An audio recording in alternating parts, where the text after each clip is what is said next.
सावधान दोस्तों, 2013 की घटना से हम चेते नहीं, इसलिए प्रकृति ने पुनः एक संदेश दिया है। जी हाँ, वैसे तो हम इस समय प्रयागराज में हैं।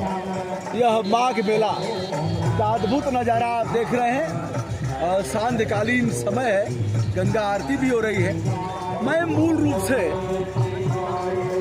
इस वीडियो के माध्यम से चर्चा करना चाहता हूँ धौल गंगा और ऋषि गंगा, दोनों नदियों में जो उफान आया, ग्लेशियर टूट टूट करके गिरे और गिरने के बाद तबाही आ गई। ग्लेशियर और हिमनद दो शब्द हैं, लेकिन दोनों का अर्थ एक ही है।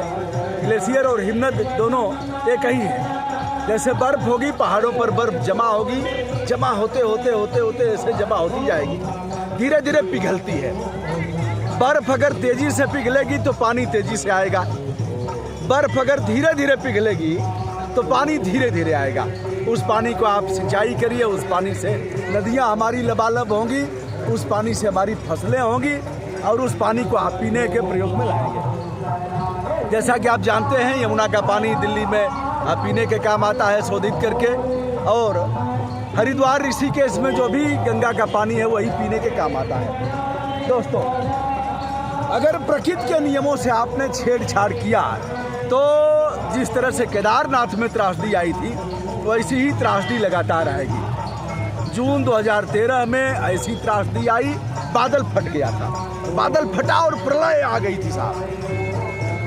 लोग उसमें डूब गए, 6000 से अधिक लोग उसमें, जो सरकारी आंकड़े हैं, दिवंगत हुए। किसी का हाथ ऐसे बालू में दिख रहा है, किसी का सिर दिख रहा है, लाशें निकाला और लोगों ने, बहुत से लोगों का आता पता नहीं लगा कि वह उनकी पार्थिव शरीर भी नहीं मिली।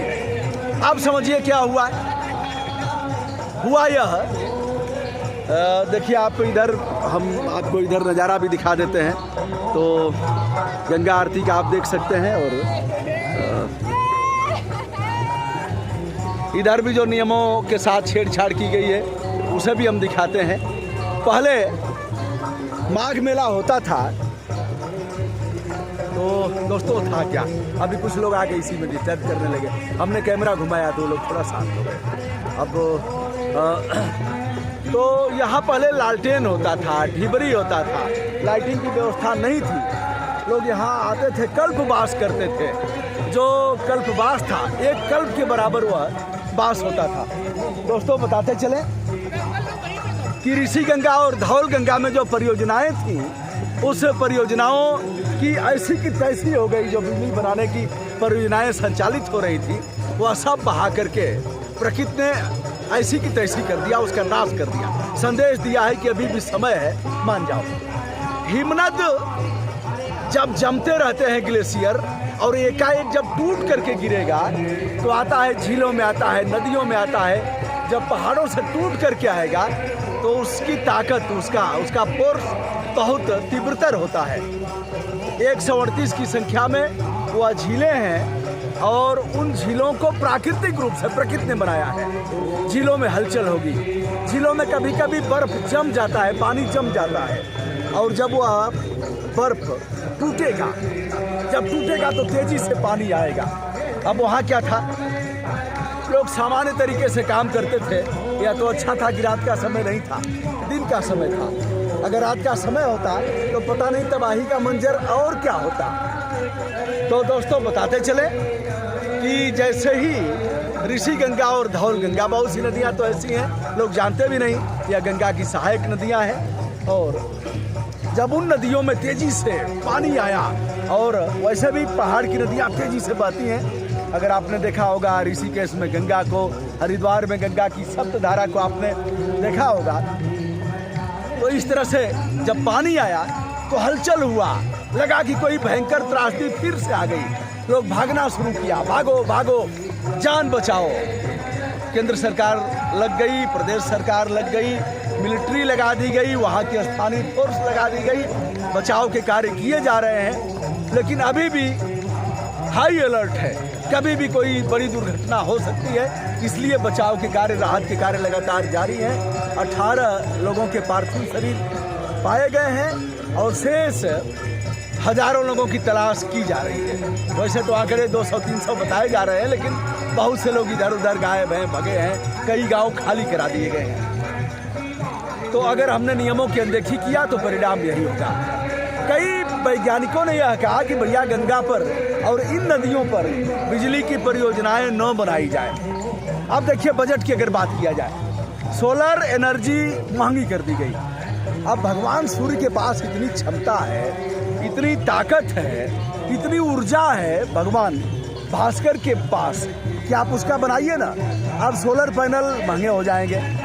आप गांव-गांव में घर घर में लोग अब मिट्टी का तेल मिलता नहीं है, मिट्टी के तेल का समय भी खत्म हो गया।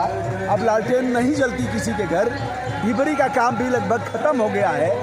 बिजली चारों तरफ पहुंच गई है, लेकिन बिजली लगातार महंगी करेंगे। ऐसे में लोग सोलर एनर्जी फिट करेंगे अपने घर में, छोटे छोटे पैनल लगा करके। कोई लाइट करेगा, कोई फैन का करेगा, कोई उससे और संयंत्र चलाएगा, जैसे पानी निकालने का है, समरसेबल है, या सभी लगाए जाएंगे। तो ऐसी परिस्थिति में आपने उसे महंगा कर दिया तो लोगों के पास वो होगा नहीं। और बिजली बनाने के लिए लगातार ऐसी नदियों को आप बांधेंगे, टरबाइन लगाएंगे और नदियों के पानी को आप घुमाएंगे तो जाहिर सी बात है कि यह दिक्कत आएगी। चलिए दोस्तों, अभी भी समय है, मौनी अमावस्या 2 दिन और है। आप यहाँ आएँ तो ध्यान रहे कि आप पॉलीथीन का प्रयोग नहीं करेंगे, नियमों की अनदेखी नहीं करेंगे। पानी का बाटल ले आएंगे तो उसे अपने साथ वापस ले जाएंगे, इधर नहीं फेंकेंगे। फूल माला नदियों में नहीं डालेंगे। जो मोटा मोटा अपना फंडा है उसका पालन करेंगे। सरकार करती है कि नहीं करती है हम नहीं जानते, लेकिन हमें और आपको तो करना पड़ेगा।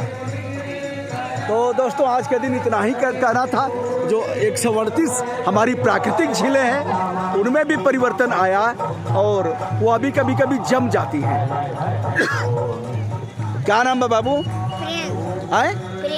प्रिंस आ गए हैं हमारे साथ। क्या करते हो प्रिंस? काम करते हैं। कौन सा काम करते हो? होटल में। कहाँ? होटल में प्रिंस काम करता है। किस होटल में जी? तो इसको बंद क्यों नहीं किए हो जी?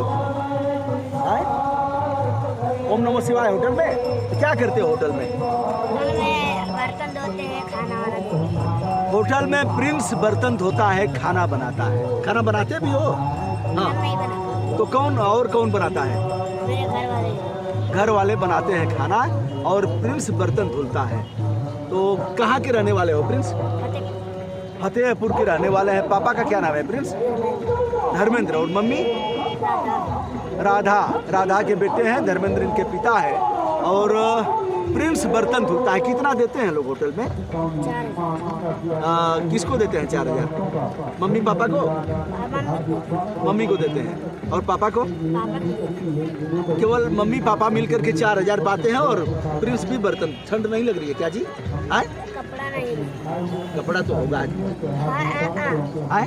नहीं मम्मी, ये सफाई वाला काम करते हैं। हाँ। हम लोग होटल में।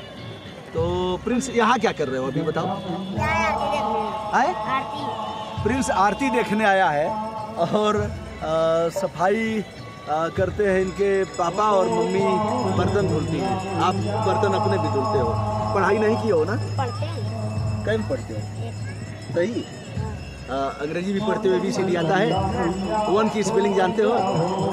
आए? नहीं जानते हो? 1 आता है। 1 आता है। चलिए देखिए, प्रिंस के लिए भी हम लोग ही जिम्मेदार हैं और करोड़ों अरबों की परियोजनाएं। और प्रिंस बेचारा, प्रिंस के मम्मी पापा भी इसके लिए जिम्मेदार हैं। कापी किताब है तुम्हारे पास? हाँ, नहीं है। चलो,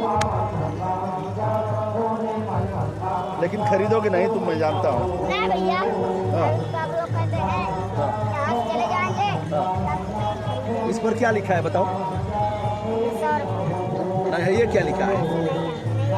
यह नहीं पढ़ पाएगा कि क्या लिखा है इस पर, लेकिन यह जानता है कि 100 रुपया है। ये जानते हो ना?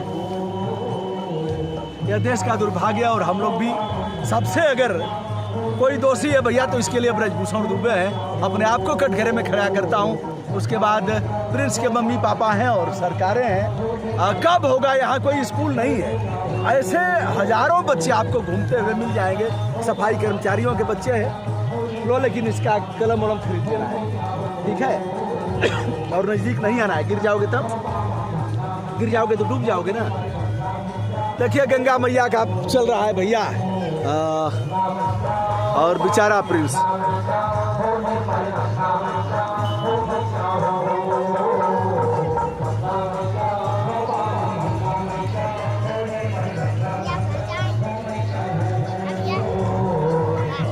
तुमको कोई रोका था क्या? तुम तो अपने आए हो ना, कोई रोका तो था नहीं। तो तुम घर चले जाओ, अब ठंड लगेगी, ठीक बात है। तो प्रिंस ये हैं, देखिए आपके बच्चे से खराब है क्या ये?